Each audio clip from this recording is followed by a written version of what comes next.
अस्सलाम वालेकुम। कैसे हैं आप लोग? आपकी मोहब्बत, प्यार और चाहत का शुक्रिया। हमारा चैनल बड़ी तेज़ी से ग्रो कर रहे हैं। जो लोग अभी तक सब्सक्राइब नहीं कर सके, सब्सक्राइब कर लें। आज 1 मई है और पूरी दुनिया में यौम मज़दूर मनाया जा रहा है। पूरी दुनिया का पहिया ये मज़दूर चलाता है और मैं समझता हूँ कि हम सारे ही मज़दूर हैं जो अपने लिए और कौम के लिए काम करते हैं। लेकिन इसमें कुछ काम ऐसे हैं जहाँ मतलब आप और हम उस्ताद हैं या तो वकील है, मतलब मुख्तलिफ शोबों में आप जॉब तो करते हैं हमें, लेकिन हमें लाइफ रिस्क नहीं है। लेकिन लेबर की कानकुनी में कितने मज़दूरों की जान गई। उसके बाद ये कि ऐसे मामलों में जान का रिस्क रहता है। कैसे जान का रिस्क रहता है? कानकुनी में कितने मज़दूरों की जान चली जाती है, कोयले की कानकुनी में कितने मज़दूर मर जाते हैं। इंग्लैंड में अंडरग्राउंड ट्रेन को खरीदते हुए हज़ारों की तादाद में मज़दूर मरे, अमेरिका में मज़दूर मरे। हाँ, और इनका बहुत ज़्यादा चौबीस भट्टे पे काम करने वालों की जान को रिस्क रहता है और कितनी दफ़ा मज़दूर गिर जाते हैं कोयले के जलते हुए सिस्टम में। कितने ही गटर ऐसे हैं जिनमें इनकी ताकि मैं एक जगह पढ़ा था कि एक ये गटर साफ़ करने वाले को हॉस्पिटल लेके, उमरकोट के हॉस्पिटल लेके जाया गया।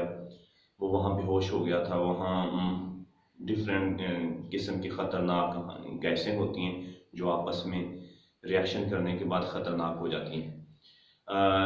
इसकी जो मिनॉरिटी ईसाइयों की, इनकी जेम्स का मौक़िफ़ था कि हर साल 10 से 12 जो गटर साफ़ करने हैं उनकी हलाकत हो जाती है गटर की सफाई के दौरान बेहोश होने से, गंदगी में डूब के मरने से।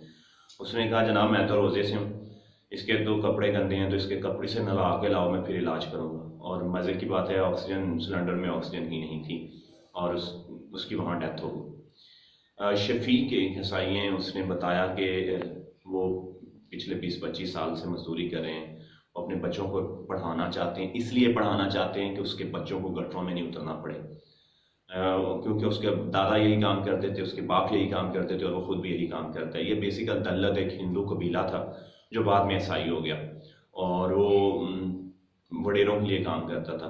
आप देखेंगे कि यहाँ कुछ मुसलमान भी भर्ती हो जाते हैं क्योंकि ये बल्दिया म्यूनसिपल के इदारे से मैनेज करते हैं, लेकिन वो गटर पे नहीं उतरते। उनका कहना है हमने नमाज़ पढ़नी होती है।